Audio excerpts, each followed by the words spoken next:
Montana Territory. June 1881, rain hammered the roof of the depot in Billings as Rosa Fletcher stepped off the train with a baby on each hip and hope flickering in her chest like a flame too small for the wind. She had traveled over 1,000 miles from Ohio, clutching a letter from a man who had promised her a home and a future. But the platform was empty, and the man, Mr. Harold Bingham of Red Lodge, was nowhere to be seen. She waited. An hour passed. Then two. People came and went, eyes sliding past her, some lingering on her soaked dress and the two children she held close. Her boys, Zachary and Zane, only 11 months old, squirmed against her as the wind grew colder. Finally, a man approached with a telegram in hand. "You Rosa Fletcher?" he asked, not unkind.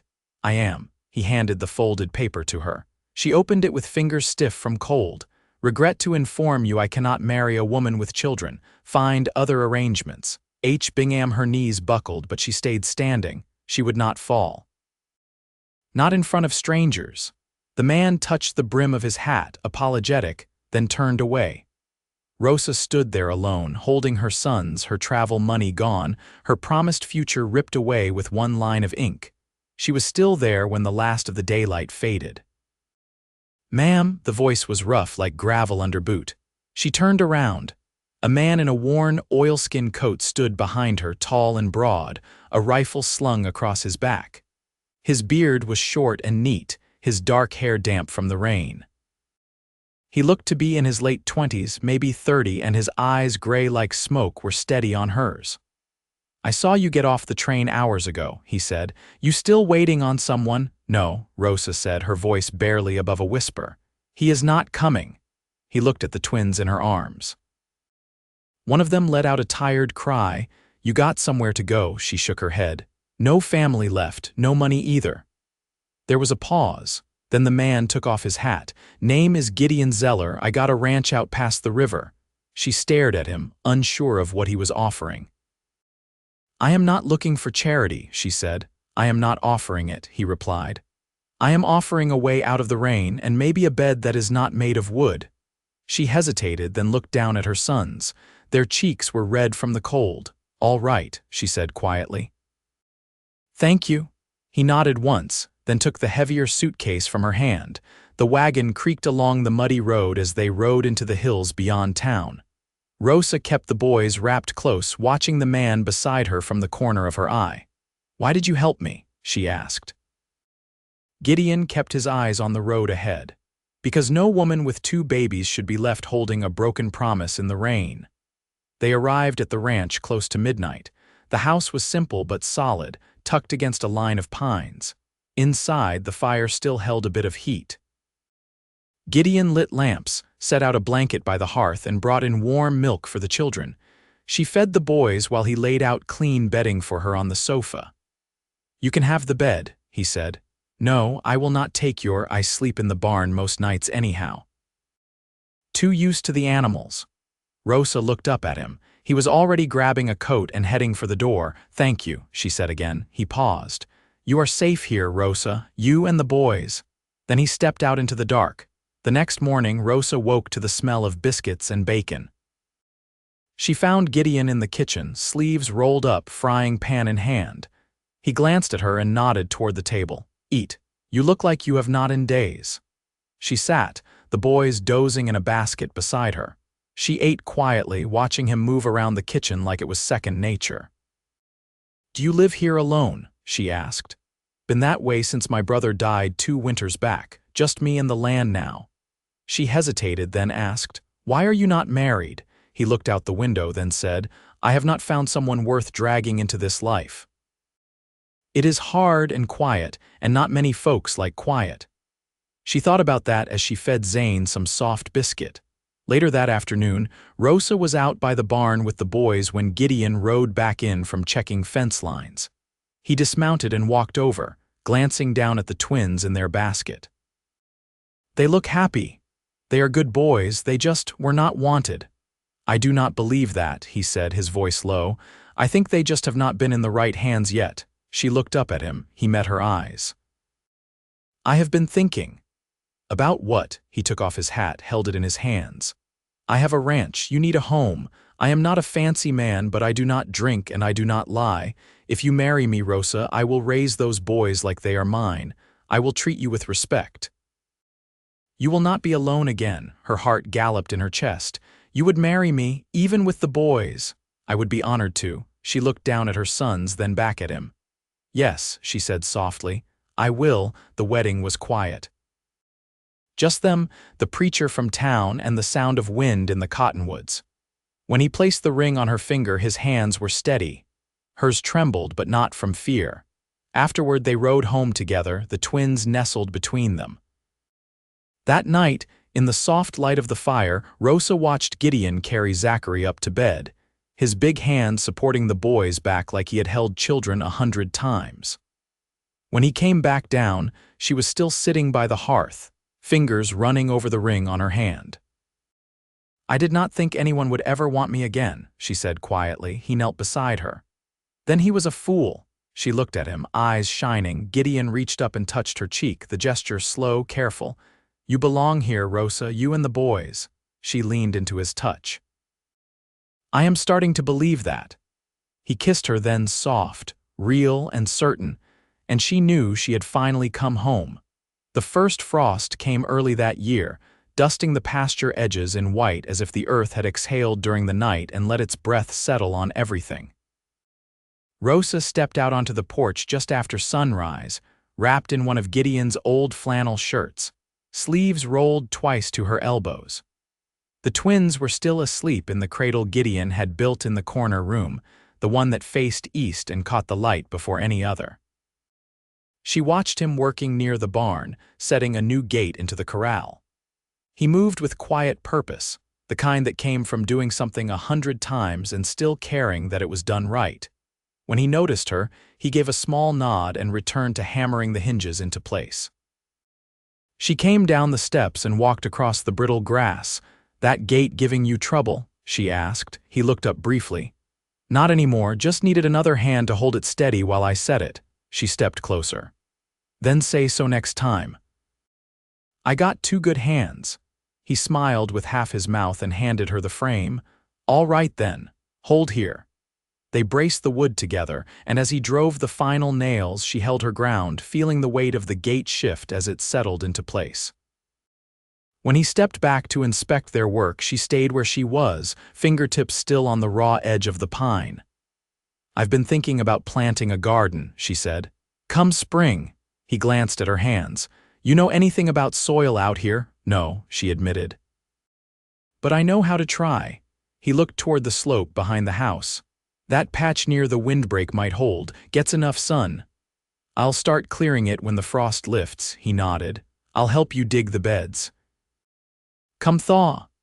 They stood in silence, the breeze tugging at her braid, his breath showing pale in the morning air. You ever think about leaving? She asked. He took a moment before answering. Used to. When my brother passed, I thought maybe I'd head south. But then the work kept needing doing and the land kept asking for hands. She studied his face. And now, he looked back at her. Now I got something worth staying for. Her throat tightened, but she said nothing. Just reached up and brushed a bit of sawdust from his shoulder. That evening, she found him sitting at the kitchen table with a pair of worn ledgers open in front of him. Candlelight flickered across the pages.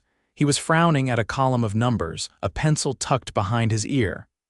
I didn't know you kept books, she said, setting a folded towel beside him.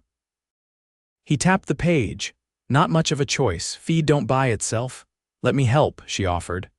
I was the one keeping accounts for my father's printing shop before it closed. He slid the book toward her. Be my guest. She sat beside him, running a finger down the columns. You're overpaying Martin for the oats. He raised an eyebrow. How do you figure? He's charging you freight twice. Once in the price and again in the delivery fee. He stared at the numbers, then shook his head. I'll be damned. No, she said gently. You'll just be smarter next time. He leaned back in the chair, exhaling slow. You're something, Rosa. She didn't answer right away, just looked at the firelight climbing the wall. I think I forgot that for a while. He reached across the table, his hand covering hers. I didn't. She turned her palm to meet his. Later that night, long after the boys had been tucked in and the house had gone still, she stood at the edge of their shared room watching him unlace his boots. He glanced up. "You all right?" She stepped inside. "I was just remembering how quiet it was when I first arrived. It doesn't feel quiet anymore." He straightened, setting the boots aside. "No," she shook her head. "Feels full, like something's growing even in winter." He pulled back the quilt. "Then let's keep planting." She climbed in beside him, the warmth of their shared breath rising into the dark, and for the first time in years she slept without listening for footsteps that never came. By late February, the wind had started to shift. It still carried ice down from the mountains, but the sharpness had softened a little, and the birds were louder in the mornings. Rosa noticed these things now, the way the light reached farther across the floorboards, how the ground beneath the porch gave a little when she stepped on it, no longer frozen solid. She was kneeling in the yard with a spade, turning over the soil Gideon had loosened for her beneath the windbreak. It was stubborn work, the roots tangled and the earth packed tight from years of snow and hoof. But it gave her a rhythm, and the twins were content nearby, each sitting in a wooden crate lined with wool, banging spoons against the slats like a pair of drummers. Gideon was shoeing one of the mares near the hitching post, back turned to her, his sleeves rolled past the elbow. She watched the flex of his shoulders whenever he leaned into the rasp, the way he hummed under his breath when the mare shifted weight. "You always sing when you work?" she asked, brushing her brow with the back of her wrist. He glanced over his shoulder. "Only when something's going right." She leaned back on her heels, dirt under her nails. "That mare giving you less trouble than usual?" "I was talking about the woman digging up my yard." She smiled, not wide, but it reached her eyes. "Well, she's not planning to stop anytime soon." He straightened, wiping his hands on a rag. "Good. It looks better with her out here." That night, Rosa brought a worn atlas from the trunk she'd carried from Ohio and laid it open on the table. The pages smelled like old wood and paste. Gideon walked in from the barn, shaking snow from his hat. "What's that?" he asked, setting it aside. "My father's," she said. "He kept it for customers who wanted to see where their books were printed. I never thought I'd use it for anything but daydreaming." He pulled a chair beside her. "What are we looking for?" She traced her finger westward across the territories. "I was thinking about what's beyond the Stillwater. I heard someone in town say there's a new trail being cut out toward the basin. Might be places to trade come summer." He leaned in. "Feed's been dear this winter. If we could bring back supplies for less than town prices, it could help." "I could go," she said, watching his face. He didn't answer right away. "You don't think I can manage it?" she said. "I think the boys need their mother close, and you," he met her eyes. "I need you where you're warm and breathing easy." She closed the book, smoothing the cover. "You always think about keeping things safe." "I think about what I can't replace." She reached for his hand. "We could go together."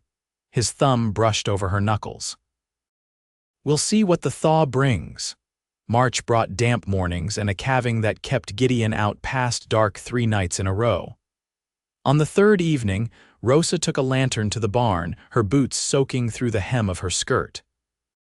She found him crouched by a heifer, coaxing a stubborn calf into the world with gentle hands and low murmurs. She stood back, holding the light steady while steam rose from the straw. When the calf finally slid free, Gideon sat back on his heels, sweat streaking his brow despite the cold. He looked up at her, his smile slow but sure. "You've got straw in your hair," she said. He reached up, found it, and tossed it aside. "You came out here in the dark." "You didn't come in." He stood, stretching out the stiffness. "I didn't want to track blood into the house." She stepped closer. "You think I haven't seen worse?" He didn't answer, just reached for her waist and drew her in, resting his forehead against hers.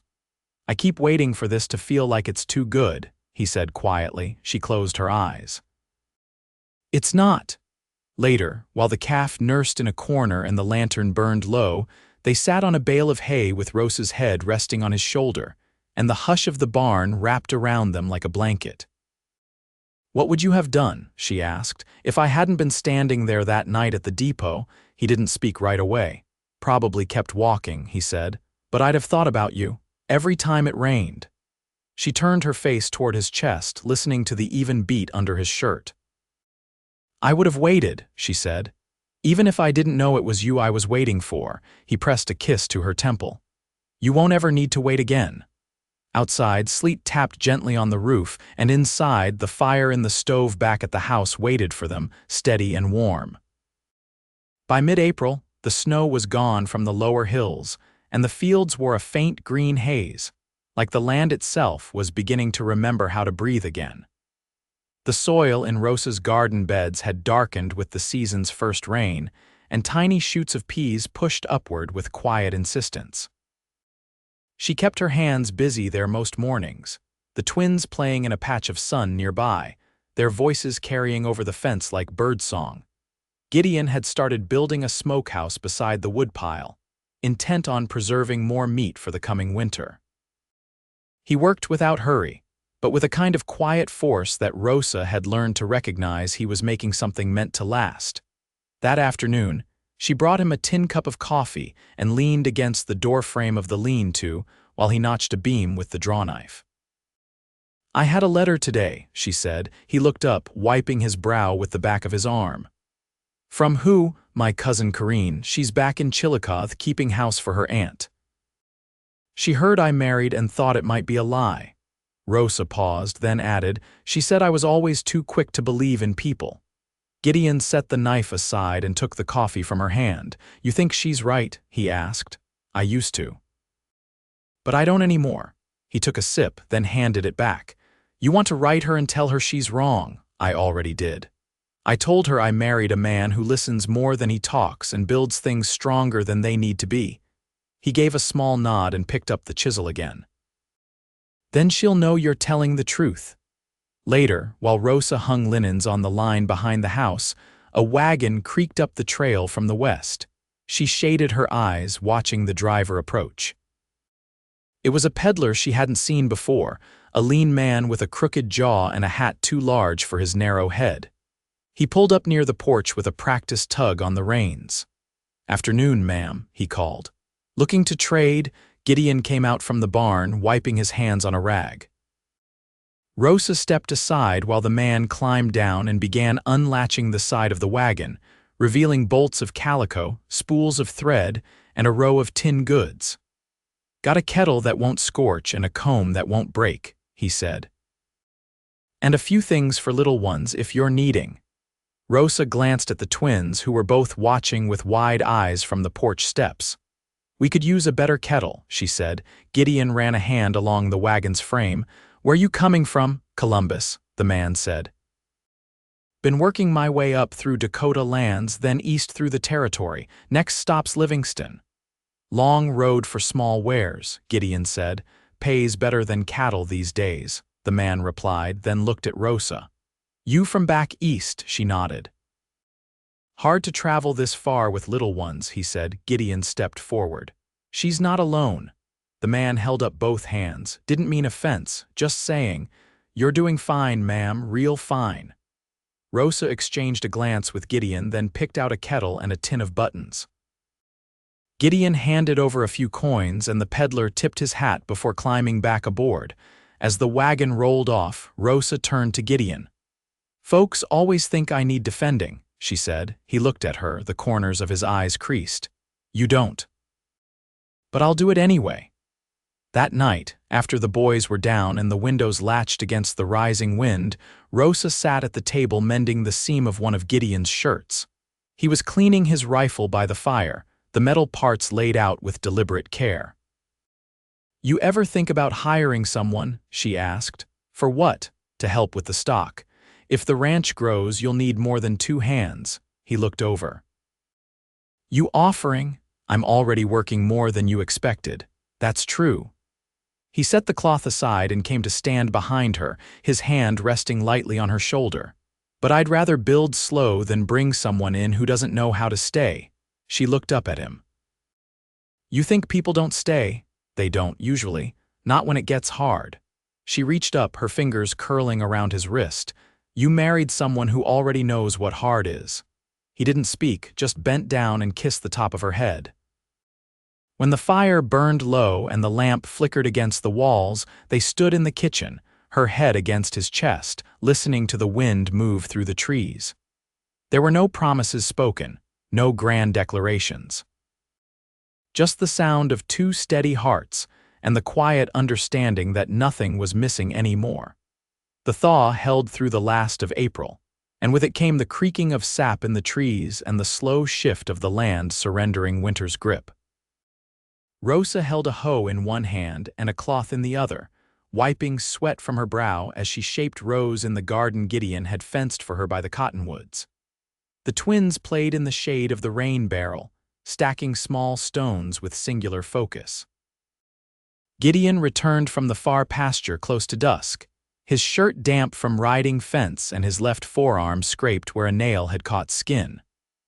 Rosa met him at the porch with a tin basin and quietly poured warm water over the wound, her fingers sure and gentle. "I can do that," he said, wincing as she dabbed vinegar against the raw edge. "You could," she replied, "but I'd rather you didn't." He watched her face while she worked, the way she narrowed her eyes when the rag caught on a splinter, the way she didn't flinch at the sight of blood. When she finished, she wrapped the cut in clean muslin and tied it with a knot that wouldn't slip. "Looks worse than it is," he said. "Still needs tending." He flexed his fingers. "You always know what to do." She glanced up at him. "I didn't once." "Not when it counted." He reached for her wrist, thumb brushing the inside of her pulse. "You do now." That night, after the boys had fallen asleep with their cheeks pressed together and the smell of lilac from the open window curled around the room, Rosa stood barefoot in the kitchen, drying the last of the tin plates. Gideon leaned in the doorway, arms folded, watching her. "I've been thinking," he said. She set the plate down, turning to face him. "That's dangerous," he smiled. "Reckon it is. I want to add 2 more steers to the herd, maybe take on a few laying hens if we can get a coop built." She tilted her head.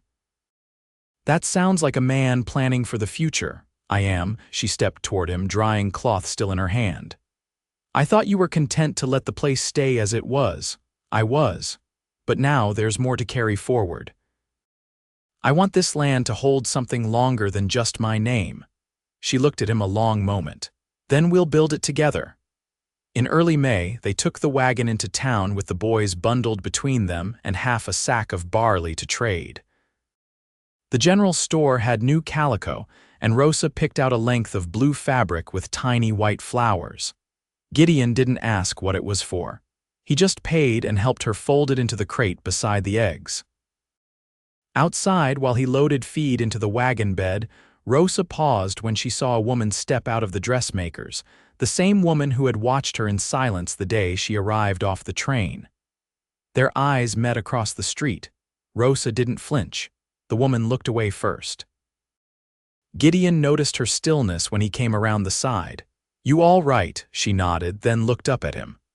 "I used to feel like I was waiting for someone to tell me I didn't belong, and now I know better." They didn't rush the ride home. The twins dozed against the wool blanket, and Rosa leaned her head against Gideon's shoulder, the wind lifting strands of her hair across his collar. By mid-June, the garden had taken root, and the coop Gideon built stood solid near the smokehouse. They gathered eggs every morning, and when Zane toddled after a hen one morning and landed face first in the mud, Rosa laughed so hard she had to sit down beside him. That evening, she laid the blue fabric across the table and smoothed it flat. "I thought I'd sew a dress," she said. Gideon looked up from oiling the saddle. "For what? For me? For something that isn't just for work." He set the oilcloth aside and came to stand behind her. "You could wear a feed sack and still stop my heart," she laughed softly. "That's not the point." He rested a hand on her hip. "Then what is?" "I want to feel beautiful again, not just useful." He turned her toward him, fingers brushing her cheek. "You're both, every day." She looked at him, eyes soft. "You mean that, more than anything I've said in my life." She didn't answer with words. She kissed him, slow and steady, hands at his waist, the warmth between them quiet and certain. On the first Sunday of July, they invited the preacher and his wife for supper. Rosa roasted a hen and baked a pie from wild currants she'd picked with the boys tucked in a basket beside her. After the meal, as the sun settled low behind the hills, Gideon brought out a bottle of cider and poured 4 glasses. The preacher raised his. To a home built by hand and heart. Gideon glanced at Rosa. To the woman who made it one.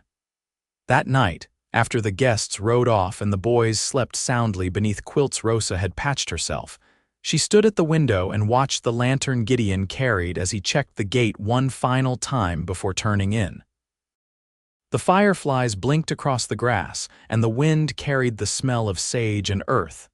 When he came back inside, she was waiting at the foot of the bed, wearing the blue dress.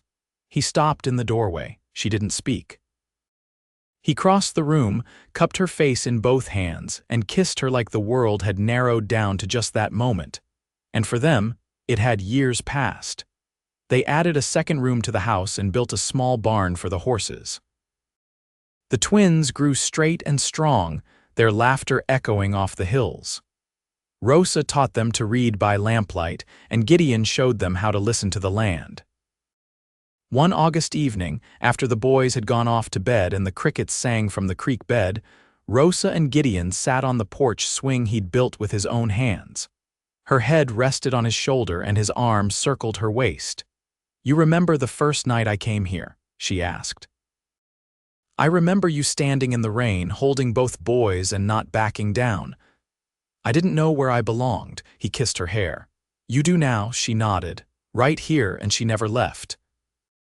They lived long and quiet and full, their days stitched with work and warmth, their nights wrapped in the kind of peace that only comes when the hardest parts have already been walked through, side by side.